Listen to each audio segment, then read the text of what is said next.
Kumusta kaibigan? Ang kwento nating itatampok ngayon ay ang movie na Blue Lagoon. Ngunit bago natin ito simulan ay maaari ba akong makahingi ng pabor? Paki-like naman ang videong ito at pa-subscribe na rin sa aking channel. I-click mo na rin ang notification bell. Muli maraming salamat kaibigan. Nagsimula ang kwento sa isang barko kung saan maglalayag ito patungo sa lugar ng San Francisco. Makikita naman ang dalawang batang sakay nito na magpinsan na nagngangalang Emily at Richard, kasama din nila ang ama ni Richard na nagngangalang Arthur. Si Emily naman ay walang magulang kaya si Arthur at Richard ang kasama niya. Habang naglalayag ay nag-enjoy ang dalawang bata sa panunod ng mga pating na pinapakain ng isang lalaki na may balbas na nagngangalang Paddy. Pinuntahan ni Arthur ang kapitan ng barko upang sabihin na may paparating na bagyo at upang mapaghandaan ito. Samantala, si Emily ay makikitang pinapanood si Paddy habang kinakatay nito ang isang manok. Habang si Richard ay makikitang pinakialaman ang mga gamit ni Paddy kaya pinalo ni Paddy sina Richard at Emily. Maya-maya ay biglang may sumigaw ng sunog, kaya mabilis na binitbit ni Paddy ang dalawang bata upang iligtas dahil nasusunog na pala ang sinasakyan nilang barko. Labis naman na nag-alala si Arthur sa dalawang bata ngunit sinabihan naman siya ng kapitan na iniligtas na ni Paddy ang mga ito. Sumakay ang kapitan at si Arthur sa isang bangka habang sina Emmeline at Richard ay sa kabilang bangka nakasakay kasama si Paddy. Nagsipagtalunan na din ang ibang crew ng barko upang iligtas ang kanilang mga buhay dahil kinakain na ang barko ng malaking apoy. Sumigaw naman si Arthur upang mahanap ang dalawang bata ngunit dahil sa kapal ng usok ay hindi nila makita si Arthur hanggang sa napalayo na sina Richard at Emily. Nakatulog silang tatlo at nang magising si Paddy ay may nakita siyang isang kahon kaya kinuha niya ito, agad niya itong binuksan at nakita niya ang laman ng kahon ay ilang mga litrato at mga damit. Pagsapit ng hapon, palutang-lutang pa rin sila sa dagat at nauuhaw na ang dalawang bata, kaya nilibang na lang sila ni Paddy upang makalimutan ang kalam ng tiyan at ang pagkauhaw nila sa panunod ng paglubog ng araw. Pagsapit ng umaga, nakita ni Paddy ang isang isla, at dali-dali niyang ginising ang mga bata kaya natuwa sila dahil iniisip nila na sa wakas ay ligtas na sila. Pagkarating nila sa isla ay nakakita sila ng isang batis kung saan nagtampisaw ang mga bata, at nakapulot naman si Richard ng isang bungo ng tao. Kinuha ito ni Paddy at itinapon, at nagmadali silang umalis sa batis dahil natakot si Paddy. Pumunta sila sa mataas na bahagi ng isla at sinubukang humanap ng bangka sa dagat ngunit wala silang nakita, habang si Emily naman ay namimitas ng nakakalasong berries kaya sinuway siya ni Paddy at sinabi na ang halamang iyon ay isang lason na maaari niyang ikamatay. Pagsapit ng umaga ay nagkwentuhan sila habang tinitignan ng mga larawan mula sa isang kahon. Sumapit ang mga araw, wala silang ibang ginawa kundi makipaglaro si Paddy sa mga bata at nanghuhuli sila ng isda upang may makain.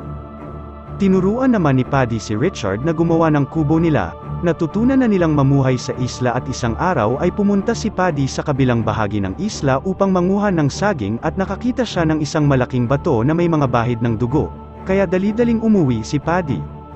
Kinagabihan ay kinausap at binalaan ni Paddy ang dalawang bata na wag pumunta sa kabilang dako doon. Isang gabi ay nakipaglaro at nakipagsayawan si Paddy kina Richard at Emily. Habang nakatulog na ang dalawang bata, si Paddy naman ay pumunta sa dagat dala ang isang barrel na may alak. Pagdating ng umaga ay hinanap ng dalawang bata si Paddy at natagpuan nila ito na wala ng buhay. Dahil sa lungkot ay lumipat sa kabilang isla ang mga bata.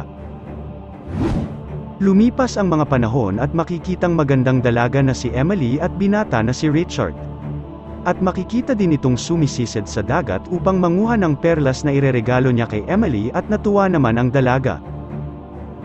Kinagabihan ay ipinagdiwang nila ang Kapaskuhan kung saan Pasko na sa kanila ayon sa mga bilang ni Richard sa araw, kumanta sila ng Christmas song. Isang araw, habang naliligo si Emily ay napansin niya ang dugo sa tubig kaya napasigaw ang dalaga. Dali-dali siyang pinuntahan ni Richard ngunit tinaboy siya ni Emily dahil nahihiya ito sa nangyaring pagdugo, ito pala ay buwanang dalaw niya. Tinanong naman siya ni Richard sa nangyari sa kanya ngunit hindi ito sinabi ni Emily kaya nagalit si Richard dahil may itinatago daw na lihim sa kanya si Emily. Isang araw, habang gumagawa si Richard ng bangka ay pinapanood siya ni Emily ngunit nuwirduhan si Richard sa mga kinikilos ni Emily. Tuwing sasapit ang dapit hapon ay pinapanood nila ang araw habang ito ay lumulubog sa dulo ng dagat at pinag-uusapan ang dalawa ang tungkol sa nangyayari sa kanilang sarili. Habang kumakain ang dalawa ay may narinig silang ingay kaya natakot sina Emily at Richard at naalala ang sinabi dati ni Paddy tungkol sa masamang bagay na nasa kabilang isla. Tuwing umaga ay nanghuhuli sina Richard at Emily ng isda para sila ay may makain. Isang araw, habang umuulan at nagpapatugtog si Richard ng musika ngunit dahil sa ingay ay nagalit si Emily, pinapahinto niya si Richard sa kanyang ginagawa ngunit lalo lamang siyang inasar nito, kaya naghabulan silang dalawa. Isang araw ay pumunta si Emily sa pinagbabawal na isla, kung saan may isang malaking bato na may mukha. Lumuhad dito si Emily ngunit napansin niya ang dugo na tumutulo dito kaya agad siyang umalis. Ikinwento naman ni Emily kay Richard ang kanyang nakita at sinabing isang Diyos ang nakita dati ni Paddy ngunit nagalit si Richard dahil sa paglabag ni Emily sa kanilang batas na wag pupunta sa lugar na yon. Isang araw ay nakaramdam ng init ng katawan si Richard kaya nilapitan niya si Emily ngunit itinaboy lamang siya ng babae, kaya umalis na lamang si Richard habang pinagmamasdan siya ni Emily. Sa sumunod na araw ay nakakita ng barko si Richard kaya dali-dali siyang umuwi upang sabihan si Emily, ngunit hindi nasindihan ni Emily ang kanilang signal fire kaya nagalit si Richard dahil gustong-gusto niya nang umalis ng isla.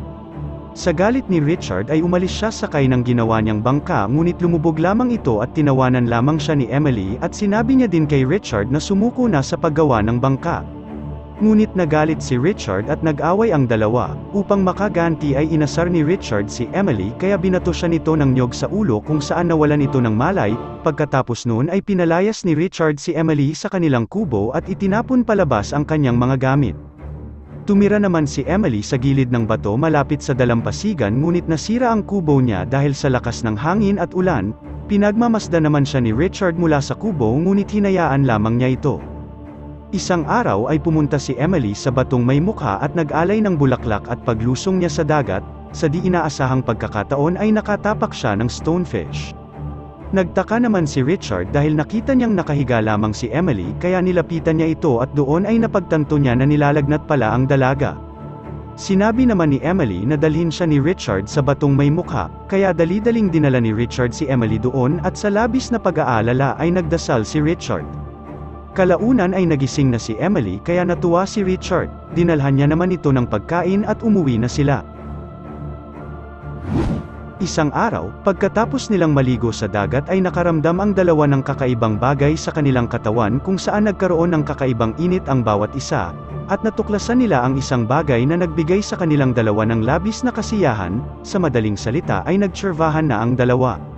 At dahil dito ay palagi na nilang ginagawa ang bagong tuklas nilang kasiyahan na abot hanggang kasulok-sulukan ang sarap.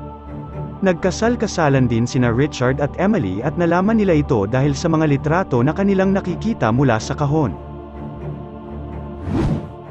Isang araw, napansin ni Richard na panay ang kain ni Emily, at nakita niya rin ito na nagsusuka. Sinabi din ni Emily na may nararamdaman siyang kakaiba sa kanyang tiyan at nang hinawakan nito ni Richard ay may gumagalaw sa tiyan nito kaya nagtaka ang dalawa. Makalipas ang ilang buwan ay lumaki na ang tiyan ni Emily. Isang gabi ay hinanap ni Richard si Emily at nagpunta siya sa batong may mukha. Nakita niya doon ang ilang mga kakaibang tao na may ginagawang ritual at may inalay silang isang tao sa batong may mukha. Dahil sa takot, mabilis na tumakbo palayo si Richard. Nakita niya rin si Emily na naminilipit sa sakit ng tiyan at maya-maya ay may lumabas na sanggol kay Emily kaya labis na nagulat ang dalawa. Dinala nila ang sanggol sa kanilang kubo at inalagaan. Nagtataka pa din ang dalawa kung bakit nagkaroon ng sanggol si Emily at dahil nagugutom na ang sanggol ay pinadidi ito ni Emily. Ikinwento naman ni Richard kay Emily ang kanyang nakita sa kabilang bahagi ng isla at dahil sa takot na baka makita sila ng mga ito ay naghanda si Richard ng mga sibat. Isang araw ay pumunta si Richard sa kabilang isla kung saan namatay si Paddy at nakita niya doon ang mga kalansay nito. Kalaunan ay lumaki na ang sanggol at patuloy nilang inalagaan ang bata, tinuruan nila itong lumangoy, manghuli ng isda at nilalaro nila ito at pinangalanan nilang Paddy ang kanilang anak. Sa ibang eksena ay may isang barko ang naglalayag sa dikalayuan sa isla kung saan may hinahanap ang mga nakasakay dito. Nakita nila sina Emily at Richard sa pamamagitan ng telescope, sina Emily at Richard naman ay nakita din ang barko ngunit lumayo sila dito. Isang araw ay pumunta sila sa kabilang isla upang makita ni Emily ang mga kalansay ni Paddy at ang dati nilang tirahan. Napatingin si Emily sa paligid ng isla, at di niya namalayan na ang anak nila ay pumipitas na pala ng nakakalasong berry. Sumakay naman ang bangka sina Emily at Paddy upang hintayin si Richard doon. Ngunit aksidenteng nahulog ni Paddy ang sagwan sa tubig kaya sumigaw ng tulong si Emily kay Richard. Nang kukunin na ni Richard ang sagwan ay hinabol naman siya ng pating, kaya ginamit na rin ni Emily ang isang sagwan para maitaboy ang pating upang makaligtas si Richard. Gumamit sila ng kamay upang isagwan ang bangka palapit sa isla ngunit mas lalo silang napalayo dito dahil sa alon. Nagpalutang-lutang na lamang sila sa gitna ng dagat at pinanood ang paglubog ng araw sa dulo nito. Kinaumagahan, pagkagising ni Emily ay nakita niyang kumakain si Paddy ng nakakalasong berry kaya nagmadali niyang kinuha sa bibig nito ang mga berry ngunit marami nang nakain ng bata, kaya natakot sila na baka mamatay si Paddy. Nawalan na ng pag-asa si Richard at Emily kaya kumain na lang din sila ng nakakalasong berries at pagkatapos ay nakatulog sila. Samantala, makikita ang barkong naglalayag na nakita nila noong nakaraang araw, at nakita sila ng mga sakay nito kaya nilapitan nila ang bangka nila Richard, at nakita nila ang tatlo na magkakahawak ang mga kamay at wala nang malay. Nang lapitan nila ito at tignan ay inakala nilang wala na silang buhay ngunit sabi ng isa sa mga lalaki ay natutulog lamang sila at tuluyan na silang na-rescue ng mga ito. Sana'y nagustuhan mo kaibigan ang kwentong ating itinampok. Kung magkagayon, ay baka naman pwedeng pakilike ang videong ito at pasubscribe na rin sa aking channel. Kung hindi mo naman ito nagustuhan, ay pwede mong pindutin ang dislike button ng 2 beses para makasigurado ka.